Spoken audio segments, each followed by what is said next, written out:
The Tonle Sap lake was rich in fish when I was young. People went fishing and usually brought back enough fish to support their families. But I've seen that our Tonle Sap has changed. Now the lake is poorer, with fewer fish and less forests. In Cambodia today, there is growing awareness that the Tonle Sap lake and its remarkable wetland habitat must be protected before it's too late. Flooded forests of tall trees, shrubs and plants thrive in this magical watery world. The Tonle Sap is the largest and most important freshwater lake in Southeast Asia, covering over 12,000 square kilometers at the height of the flood season. The profusion of vegetation nourishes a rich biological diversity, including over 400 species of fish, as well as reptiles, mammals and birds. The sanctuary at Prek Tol is the last haven in Southeast Asia for large water birds, such as pelicans, egrets, darters, cormorants, as well as rare endangered storks. In 1997, the Tonle Sap was designated a biosphere reserve by UNESCO to ensure the long-term conservation of its vibrant ecosystem. Throughout the ages, the lake's rich resources have attracted human settlement. On the hilltop of Phnom Krom stands an ancient temple overlooking the lake, a relic of the powerful empire of Angkor that dominated the region for 600 years. The center of the kingdom, the temple city of Angkor, is very close to the lake.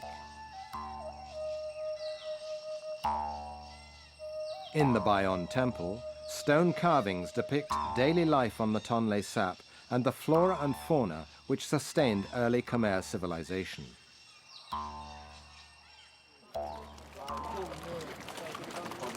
Today, the lake continues to nourish the nation, a vital source of food in one of Asia's poorest countries. The Tonle Sap is among the most productive freshwater fisheries in the world. The annual catch provides protein for 2 out of 3 Cambodians, whose diet is mostly rice and fish. With the lake yielding such plenty, Cambodians feel that the Tonle Sap is truly the heart of their country. Without the lake, very difficult for Cambodians to survive. 1.2 million live along this lake. It's not a small number. 200 to 300,000 tons of fish have been captured every year. Tonle Sap play a major role to us in terms of development, preservation, conservation, and the natural resource for the people. The secret of the lake's riches lies in its unique hydrological cycle of seasonal flooding. From the lowest level in the dry season to the highest point of the flood season, the lake rises by 8 or 9 meters. During the dry season, water flows out of the lake down the Tonle Sap River and into the Mekong, the major river system of the region.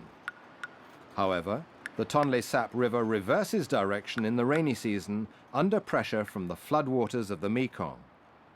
Water flows back into the lake, which swells to 5 times its dry season size. Arrow-shaped traps lure fish in the floodplain. As water inundates the lake, fish migrate from the Mekong River to spawn and flourish in the vegetation of the wetland. When the water recedes, a layer of silt is deposited on the floodplain, fertilizing fields planted to crops in the dry season.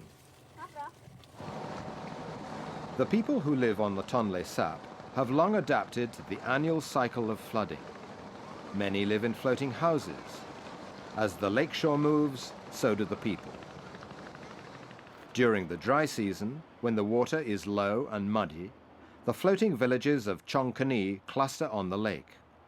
But during the wet season, villages are relocated along a channel in the floodplain as the lakeshore moves more than 5 kilometers to the foot of Phnom Krom. The Cambodian people depend on the lake's resources, but how long can it last? the Tonle Sap has become an environmental hotspot, threatened by human encroachment and degraded as never before. Cutting and clearing of the flooded forest for farmland and fuelwood are harming fish spawning grounds. It's estimated that the lake's forests once covered 10,000 square kilometers of the floodplain. Today, 2/3 of the forest is gone. Protection of the flood forest. This is critical habitat for fish production. It's been under lots of pressure from farmers moving down to this area, wanting more land for dry season rice cultivation. But as the forest goes, so does the fishery spawning grounds. Fish productivity is directly linked to this flood forest vegetation. People see the resources disappearing before their eyes. The health of the Tonle Sap is threatened in other ways. After years of civil strife in Cambodia, peace has led to a rapid growth in the number of people settling around the lake to seek a livelihood. Fish stocks are threatened by overexploitation and illegal fishing practices. Increasing pollution and erosion of soil from the watershed are accelerating the lake's demise. The situation at Chongkani, on the northwestern shore, is a microcosm of the problems occurring on the lake. Chongkani is a crowded, chaotic landing for fish, goods, and tourists for the nearby town of Siem Reap. Chongkani has been a port and a gateway to the region since Angkorian times. The constant pressure of human settlement has taken a heavy toll on the lake's ecosystem. The floodplain around Chongkani has long since been denuded, leaving a dusty landscape of scrub bushes exposed in the dry season. In the flood season, Chongkani is transformed. The quaint, colorful life of this floating village, however, masks a deeper reality. Despite the extraordinary riches of the lake, most people in Chongkani are very poor, barely surviving on less than $1 a day. In fact, poverty is worse here than in the nation as a whole. Like most residents of the floating village, Yim Pha and her family depend on fishing for survival. Today, I only caught 10 kilos of fish. It is not enough to pay for fuel for the boat. Our house is broken, but we have no money for repairs, no money to buy medicine or clothes for the children to wear. The population of Chongkani has tripled during the past decade to over 6,000 people. Huts crowd the embankment. Chongkani has become a magnet for migrants, mostly destitute families of landless farmers. They eke out a living as petty traders or as porters unloading the boats. They cast their nets in the channel for the family meal, even in the shallow pools left behind in the dry season. As Chongkani grows, so does the pollution.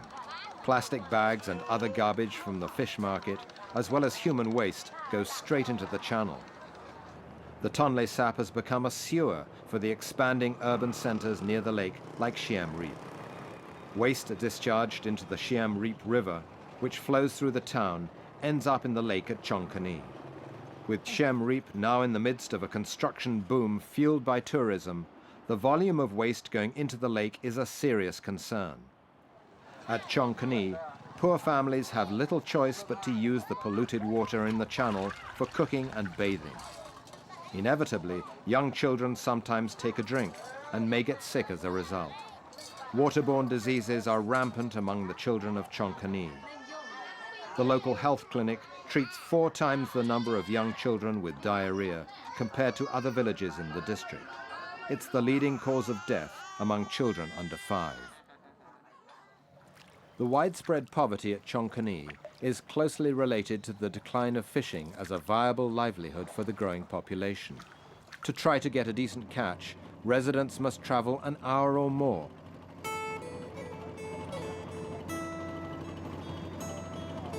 Every day in the dry season, Yim Pha and her family head out to fish on the lake.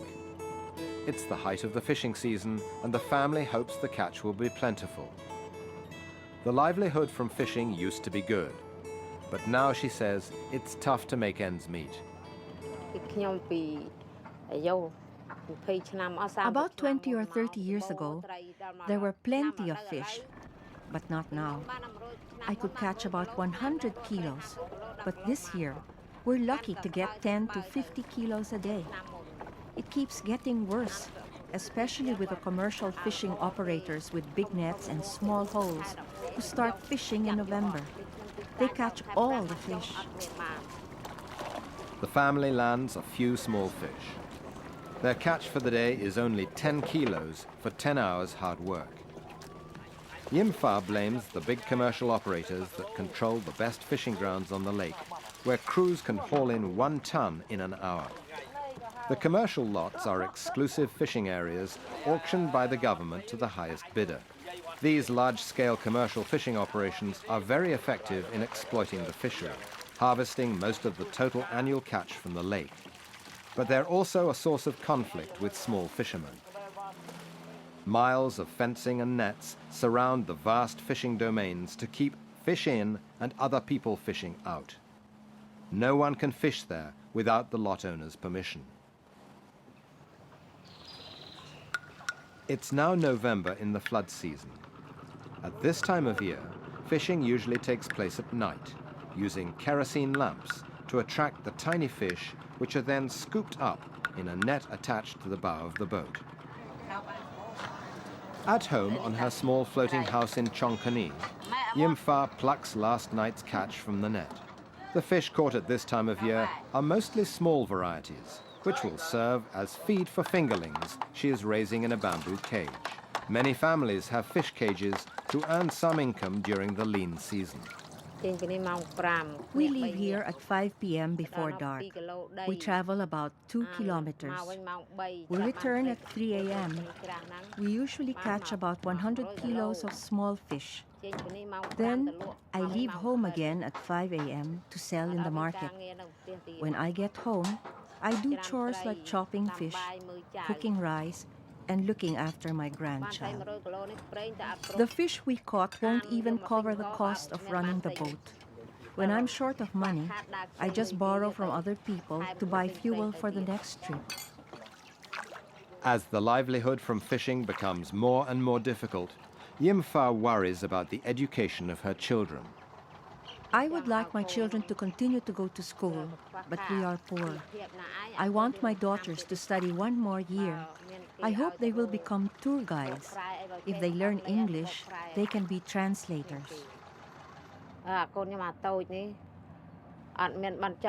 I'm worried about my youngest boy. I worry about accidents because of the motorboats. I dare not let him take the boat alone. Yim Pha has cause to be concerned. The wake from passing boats can easily swamp and sometimes overturn the small skiffs. In fact, drowning is the second leading cause of death among small children in Chongkani. School regulations stipulate that children cannot be enrolled until they've learned to swim. It's one reason why half of the children here do not attend school. What does the future hold for Yim Pha's family and the hundreds of other poor families in Chongkani who depend on fishing for survival? We are very worried about the future here in our place. Our people are fishermen. What hope is there for our fishermen if there are no fish to catch? How are we going to survive? There is no other work that could replace fishing to provide for our future. This is really our biggest concern right now. If the Tonle Sap lake is further degraded, Cambodia faces an environmental disaster. However, there are hopeful signs that this can be averted. The lake is under attack on many fronts, but there are some reasons for optimism. The government, for the first time, is taking concerted action at different levels in a coordinated manner, promoting alternative livelihoods to take pressure off the lake's resources, increasing public awareness, making changes in laws and institutions. The type of community involvement we see around the lake, people coming together to solve problems affecting their livelihoods. This is a vital component of an overall management strategy for the lake. Just 20 kilometers from Chongkani is Kompong Pluk. Kompong Pluk is a very different world of houses built on stilts. Practical in the dry season, with a lower floor for work and storage, yet high enough for the second floor living area to be above the high water line in the flood season. Unlike the shifting villages of Chongkani, Kompong Pluk is a permanent site located along a river channel not far from the open lake. During the dry season, the water level is too low for boats to reach the village from the lake. Temporary dwellings are built out on the lake and dismantled when the lake rises again and stored for next year. Kompong Pluk is remarkable in other ways. It's surrounded by the largest closed canopy gallery forest left on the Tonle Sap. This is the community's most valuable resource, and residents are determined to preserve it at all costs. Ning Ni is patrolling the forest on the lookout for anyone illegally cutting trees. We have to be on the lookout for people cutting trees, to clear land, to plant rice in the dry season. And the other problem is cutting firewood. People just don't care how they cut the trees. In the dry season, sometimes they cut the whole tree, which destroys our forest. Ning Ni is a member of the Community Fisheries Management Committee of Kompong Pluk. He's responsible for patrolling the forest and the village fishery. Ni explains how the forest has been divided into zones under a plan that allows villagers to cut firewood for cooking and fish processing. Cutting areas are rotated from zone to zone to allow the forest to recover. Each household is allowed to cut 7 cubic meters per year. Only the ends of branches can be cut, so the trees are preserved. We look for the big trees with many branches as big as our wrists, 10 to 20 branches, and we cut 4 to 5. But we don't cut the big ones, only the small ones. The forest is where fish spawn. When there's a storm from the lake, the forest protects our houses. The community has established a fish sanctuary and works with the government fisheries officer to intercept boats in the area using illegal nets and other harmful fishing practices. In 2000, the government released to communities half of the private commercial fishing lot areas on the Tonle Sap. A new fisheries law and regulations that reflect this far-reaching change are before the National Assembly. Now, with access to 500,000 hectares of good fishing grounds, poor fishing families have a real opportunity to improve their livelihood, provided the lake's resources are managed well. The village longboat team practices for races to take place during the annual water festival. This important festival celebrates the reversing of the Tonle Sap River and the opening of the fishing season.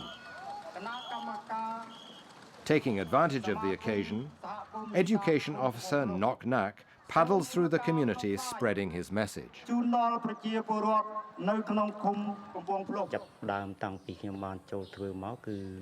I've been responsible for education since the beginning of the Community Fisheries Committee.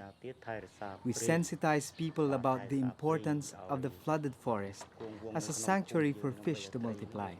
We also teach them not to use illegal fishing tools to ensure the sustainable supplies of our fish. We do this so that we will have fish to catch in the future. It's not the Fisheries Committee who set the rules. It's the people themselves. So they dare not go against what they themselves decided. We all have to stick to our rules and regulations. If someone breaks a regulation, they deserve to be fined. It's fair, because the people themselves made the rules. In Kompong Pluk, the differences with Chongkani are clear to see.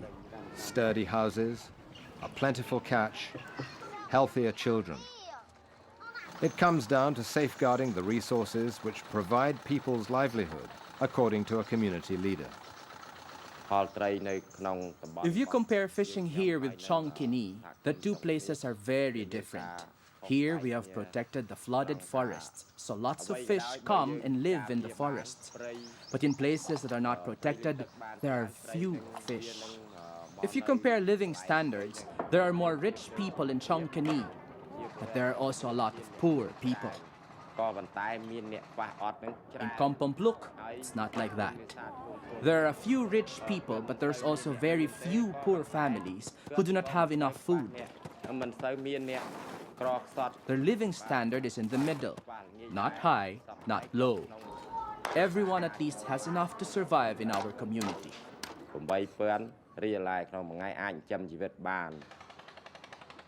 Community management of the lake's resources is a new trend, but the experience in Kampong Pluk shows its promise.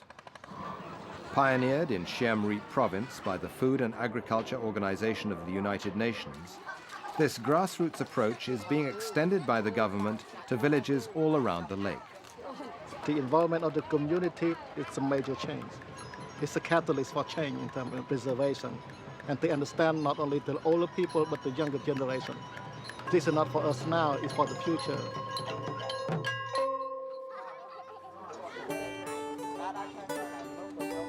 School children gather round a pile of firewood for a lesson on the loss of the flooded forest. Creating awareness, especially among children, about the need to protect the Tonle Sap lake may be the best hope to conserve this wondrous wetland for generations to come.